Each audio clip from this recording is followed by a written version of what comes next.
ये लाल हो गया है। हेलो दोस्तों, हाउ आर यू, कैसे हो। Vande Mataram defence academy channel में आप सभी का स्वागत है। मैं आपका हार्दिक अभिनंदन करता हूं। आज हम जीके में हिस्ट्री वाला पोर्शन चालू कर रहे हैं। कल भी मैंने स्टडी किया था बेटा आप सबको। अब हम कल एक लास्ट क्वेश्चन मैंने आपको बताया था, अगर ध्यान हो, पिछली वीडियो में हमने आपको बताया था प्राचीन भारत के बारे में चर्चा हो रही है बेटा। प्राचीन भारत, भारत का इतिहास, भारत का इतिहास। और भारत के इतिहास में भी हम स्टडी कर रहे हैं बेटा प्राचीन भारत को। प्राचीन भारत, प्राचीन भारत का इतिहास। भारत के इतिहास को क्रिस्टोफ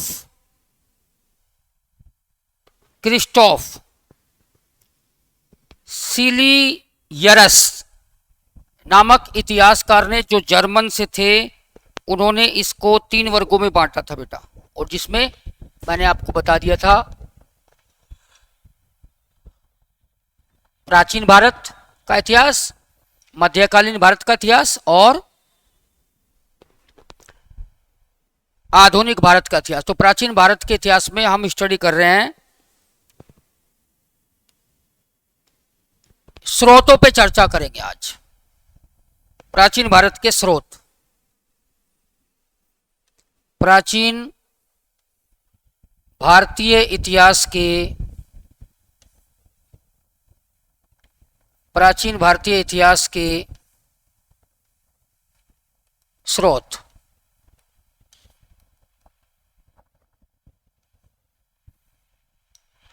तो प्राचीन भारतीय इतिहास के स्रोत क्या थे प्यारे विद्यार्थियों। प्राचीन भारतीय इतिहास के स्रोत थे, जो मुख्य स्रोत हैं वो हैं 4 स्रोत हैं। इसके 4 मुख्य स्रोत हैं, प्रमुख स्रोत। 4 प्रमुख स्रोत हैं बेटा इसकी।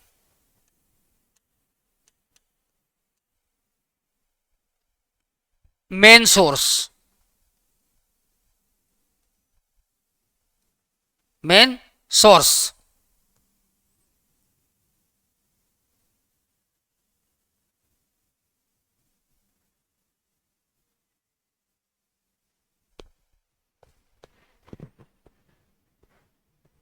मेन सोर्स है बेटा। Number 1, number 2, number 3 and number 4। इन पे हम विस्तार से बताएंगे आपको। सबसे पहला स्रोत है धर्म ग्रंथ। पहला स्रोत क्या है बेटा? धर्म ग्रंथ। दूसरा स्रोत है ऐतिहासिक, ऐतिहासिक, ऐतिहासिक स्रोत या ऐतिहासिक ग्रंथ, ऐतिहासिक ग्रंथ। और विदेशियों का, विदेशियों का विवरण, जो बाहर से विदेशी आए अलग अलग समय पर, उन्होंने विवरण दिया। और चौथा स्रोत है पुरातत्व, पुरातत्व साक्ष्य, पुरातत्व साक्ष्य। इन 4 स्रोतों के आधार पर हम प्राचीन भारतीय इतिहास का उल्लेख करेंगे। ठीक है बेटा, तो इसमें ध्यान देना है। आगे बढ़ते हैं। सबसे पहले धार्मिक एवं ऐतिहासिक ग्रंथों के आधार पर किस प्रकार की जानकारी मिलती है। धार्मिक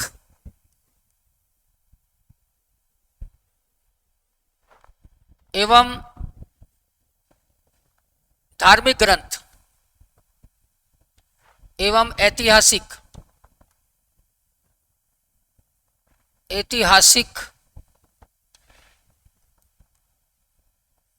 ग्रंथ या ग्रंथों के आधार पर महत्वपूर्ण जानकारी, महत्वपूर्ण ज्ञान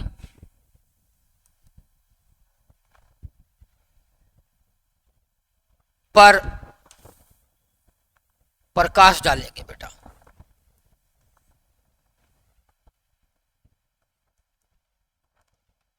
प्रकाश डालेंगे तो इसमें सबसे पहले भारतीय प्राचीन इतिहास की व्याख्या करने के लिए हम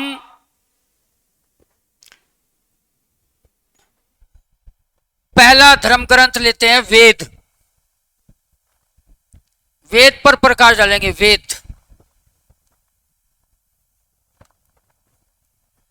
तो वेद के बारे में सबसे पहली बात आपको मैं बताऊं बेटा, वेद भारत का सबसे प्राचीनतम धर्म ग्रंथ है। यह है सबसे प्राचीन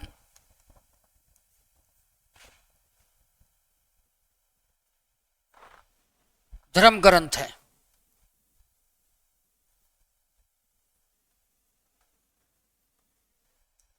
प्यारे विद्यार्थियों, पहली राज की बात तो ये, वेद भारत का सबसे प्राचीन धर्म ग्रंथ है और इस धर्म ग्रंथ का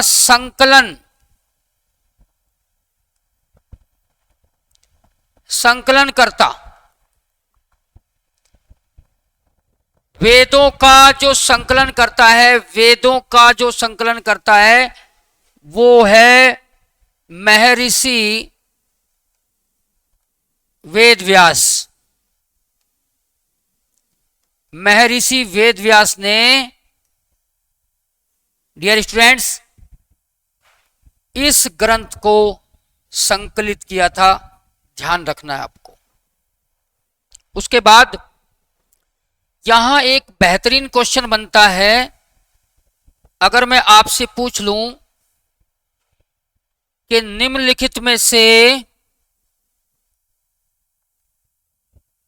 किस व्यक्ति ने या किस महर्षि ने वेद का संकलन किया था, तो आंसर आप देंगे महर्षि वेदव्यास। महर्षि वेदव्यास का पूरा नाम, प्यारे विद्यार्थियों, महर्षि वेदव्यास का, जिन्होंने वेद को संकलन किया था, वेदव्यास का पूरा नाम है। इसका पूरा नाम क्या है बेटा? महर्षि वेदव्यास का पूरा नाम क्या है? तो आप इस पर बहुत ही अच्छे से प्रकाश डालेंगे। बहुत ही अच्छा पॉइंट है, ध्यान से इसको समझते जाओ और धीरे धीरे इसको हम आगे बढ़ाएंगे और अच्छे से संपूर्ण प्राचीन भारत के इतिहास पर बहुत ही बेहतरीन तरीके से प्रकाश डालेंगे। आगे बढ़ते हैं। कोई बता सकता है महर्षि वेदव्यास का पूरा नाम?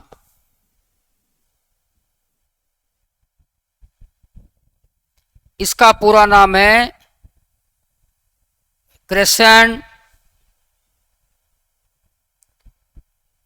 द्वैपायन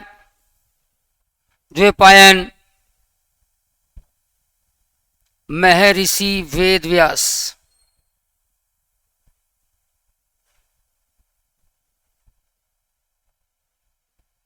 ये इसका पूरा नाम है बेटा। महर्षि वेदव्यास जी का पूरा नाम क्या है? जिन्होंने वेदों का क्या किया था? संकलन किया था। पूरा नाम उनका कृष्ण द्वैपायन वेदव्यास, इनका पूरा नाम है। आगे बढ़ते हैं।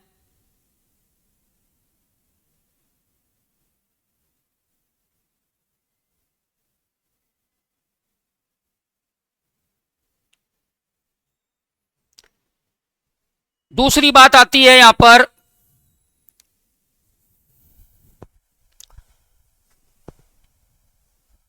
वेदों का क्या उपदेश था।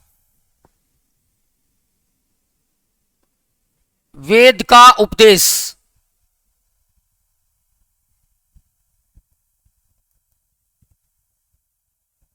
वेद का उपदेश क्या था या क्या है, ये क्वेश्चन आप तैयार कर सकते हैं। वेद का उपदेश क्या है। प्यारे विद्यार्थियों, निम्नलिखित में से वेदों का उपदेश था या वेदों का उपदेश है, तो आप मुझे बताएं। अगर आप में से किसी को पता है वेद का क्या उपदेश था। प्राचीन भारतीय इतिहास में वेदों का बड़ा रोल है। ये प्रथम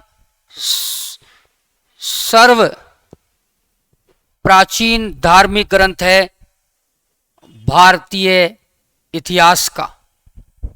तो आंसर दे सकते हैं, कोई भी बताए वेद का उपदेश क्या है। वेद का उपदेश है वसुदेव कुटुंबकम, कुटुंबकम, ये आपको याद रखना। वासुदेव, वासुदेव या वसुदेव भी कह सकते हो बेटा।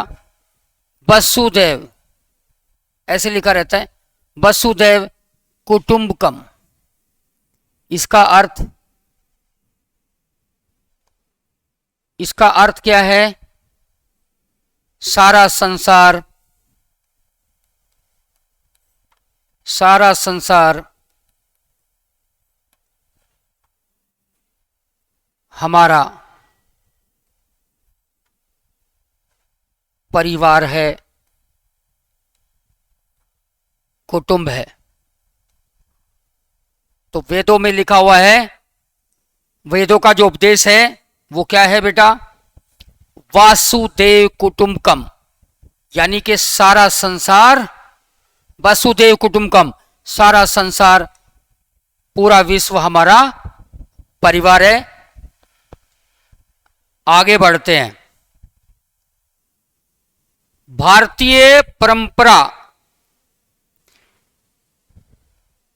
भारतीय परंपरा जो है वो वेदों को क्या मानती है। भारतीय परंपरा वेदों को क्या मानती है बेटा। भारतीय परंपरा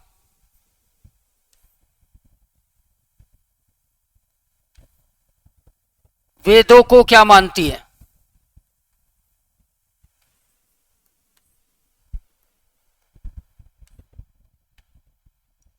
यह भी एक बेहतरीन क्वेश्चन है। भारतीय परंपरा वेदों को क्या मानती है। भारतीय परंपरा वेदों को क्या मानती है। वेदों को मानती है वो नित्य एवं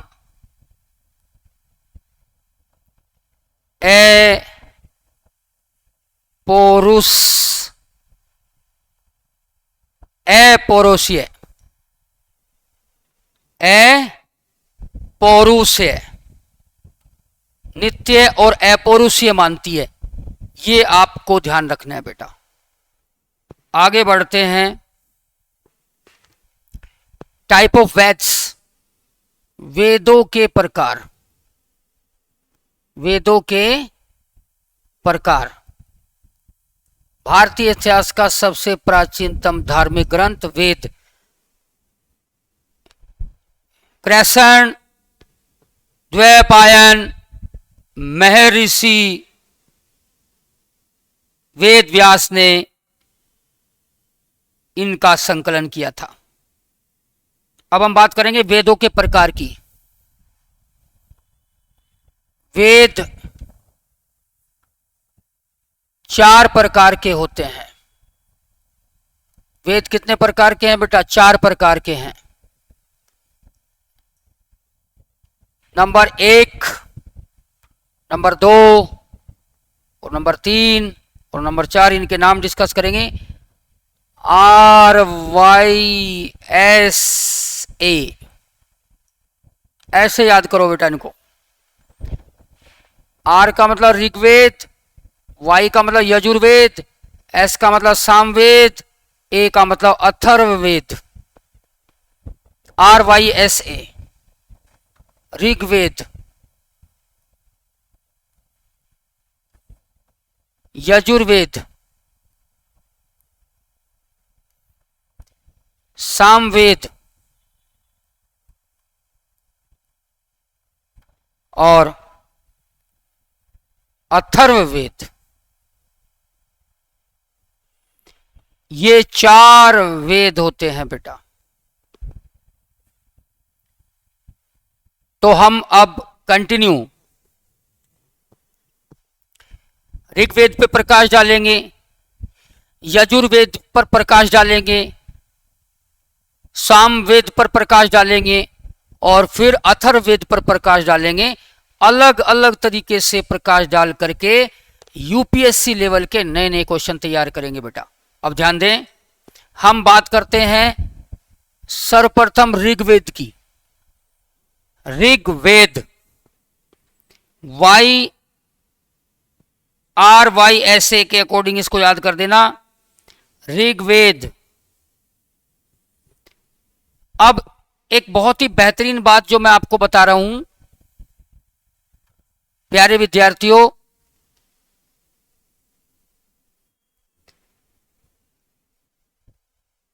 वेदों को, ये जो वेद हैं, कितने वेद हैं? 4 वेद, यानी कि चारों वेदों को, चारों वेदों को क्या कहा जाता है? इनका संयुक्त नाम है बेटा। इन चारों वेदों को क्या कहा जाता है? आप बहुत अच्छे से इसको तैयार करेंगे पॉइंट्स को। चारों वेदों को क्या कहा जाता है?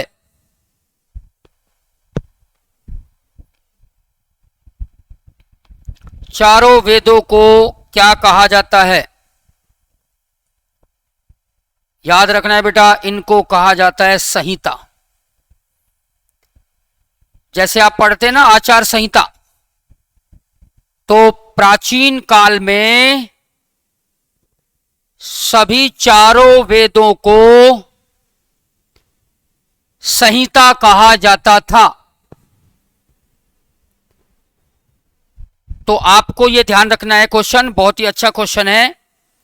अब मैं चर्चा करता हूं ऋग्वेद पर। सबसे पहले हम ऋग्वेद पे चर्चा करेंगे। ऋग्वेद, ध्यान देना बेटा, पहला है ऋग्वेद, आरवी, ऋग्वेद शॉर्टकट, ऐसे याद रख लेना इसको। ऋग्वेद, ऋग्वेद में, ऋग्वेद है क्या चीज? प्यारे विद्यार्थियों, ऋचाओं का क्रमबद्ध ज्ञान, ऋचाओं का क्रमबद्ध ज्ञान का जो संग्रह है वो ऋग्वेद होता है। ऋग्वेद है क्या? क्या है ऋग्वेद? तो आंसर आप दे सकते हैं, ऋचाओं के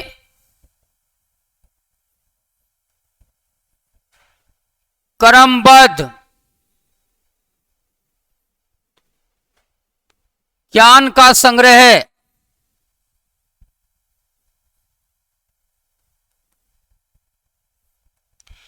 ऋचाओं के क्रमबद्ध ज्ञान का संग्रह है, ऋग्वेद कहलाता है प्यारे विद्यार्थियों।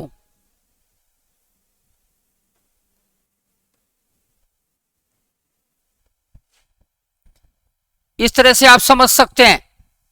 तो ऋचाओं का जो क्रमबद्ध ज्ञान है, ऋचाओं का जो क्रमबद्ध ज्ञान है वो ऋग्वेद कहलाता है। इस तरह से आपको ध्यान रखना है, ऋचाओं के क्रमबद्ध ज्ञान को कहते हैं, उस संग्रह को कहते हैं ऋग्वेद। भूलना नहीं है बेटा। आगे बढ़ते हैं। ऋग्वेद में मंडल की संख्या, ऋग्वेद में मंडल की संख्या 10 होती है। 10 बहाने करके ले गई। ये ऐसे करके याद रख लेना बेटा, 10 बहाने करके ले गई। तो ऋग्वेद में मंडलों की संख्या क्या होती है? 10 होती है। 10 बहाने करके ले गई दिल। तो इस तरह से आप ध्यान रख लेना, मंडलों की संख्या क्या है बेटा? 10।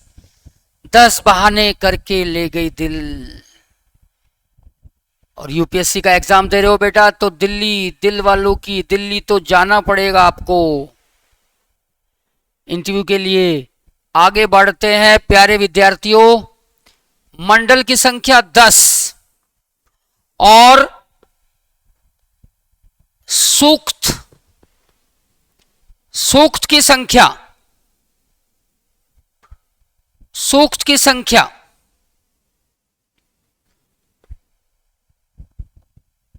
10, 28, 1028 मतलब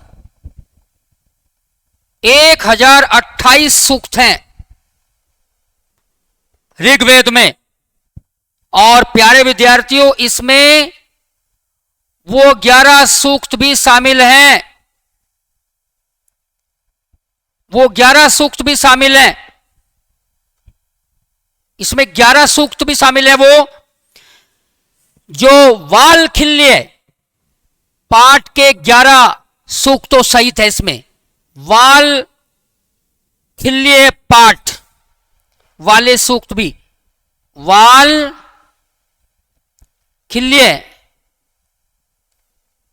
पाठ के वो 11 सूक्त भी इसमें शामिल हैं, याद रखना है।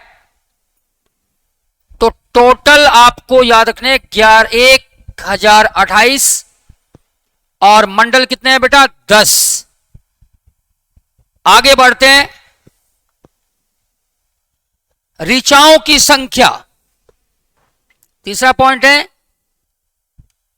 ऋचाओं की संख्या। ऋचाओं के क्रमबद्ध ज्ञान के संग्रह को ऋग्वेद कहते हैं। ऋचाओं की संख्या कितनी है बेटा? इसमें ऋचाओं की संख्या है 10,462। 10,462 संख्या है ऋचाओं की ऋग्वेद में। याद रखना है, भूलेंगे नहीं। रिमेंबर फॉर एवर 462, 10,462 ऋचाओं की संख्या है। और डियर स्टूडेंट्स, एक बहुत ही बेहतरीन क्वेश्चन मैं आपको यहां बताने जा रहा हूं, यूपीएससी लेवल का है। आप देख सकते हैं क्वेश्चन कितना शानदार मैं लिखने जा रहा हूं। जो स्टूडेंट्स इसको पढ़ेंगे मजा आएगा। ऋचाओं को पढ़ने वाला महर्षि इन ऋचाओं को पढ़ने वाले ऋषि को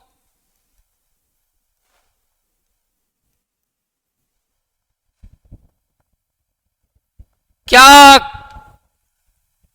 या किस नाम से या क्या कहते थे,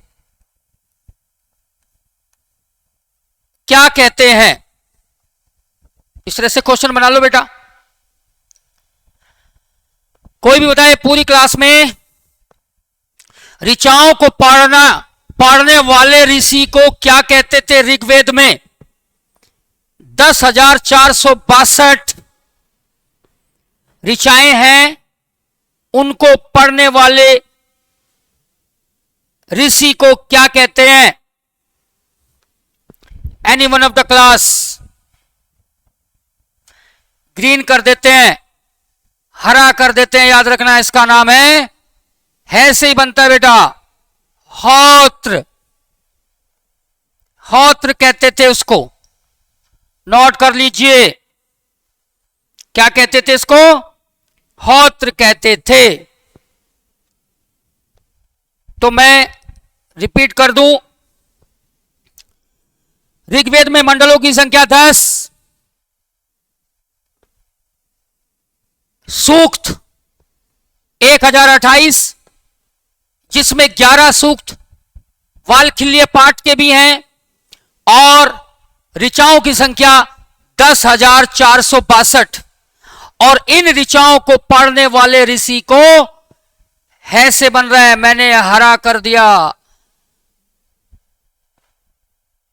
होत्र कहते हैं।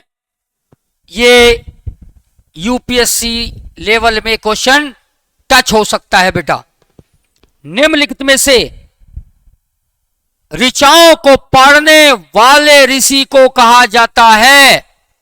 आंसर होत्र। एक और बेहतरीन बात मैं आपको बताने जा रहा हूं,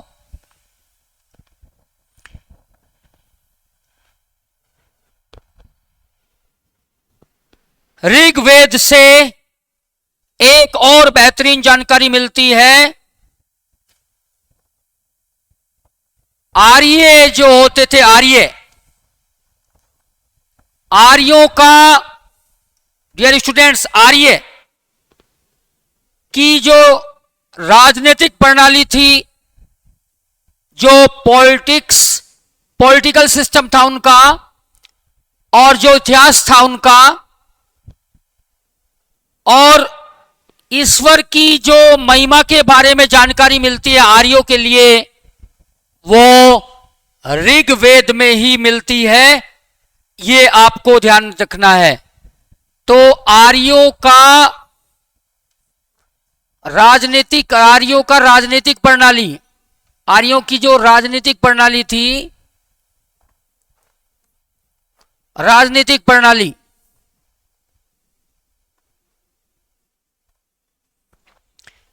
प्लस उनका इतिहास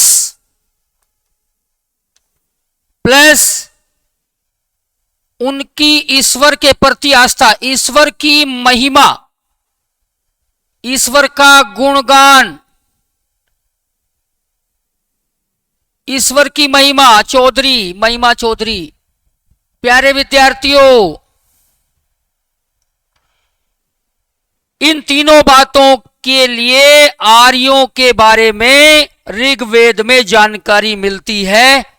तो क्वेश्चन बनता है, आर्यों की राजनीतिक प्रणाली और उनका इतिहास या फिर ईश्वर की महिमा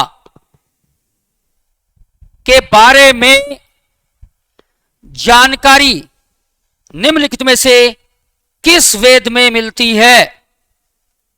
किस वेद में मिलती है? तो आंसर देंगे ऋग्वेद में। प्यारे विद्यार्थियों, ऋग्वेद में ये जानकारी हमें मिलती है। आगे धीरे धीरे हम प्राचीन भारत का इतिहास बहुत ही अच्छे तरीके से, सिस्टमैटिक तरीके से उसके ऊपर प्रकाश डालेंगे, चारों वेदों पर प्रकाश डालेंगे, गहराई से प्रकाश डालेंगे। प्यारे विद्यार्थियों,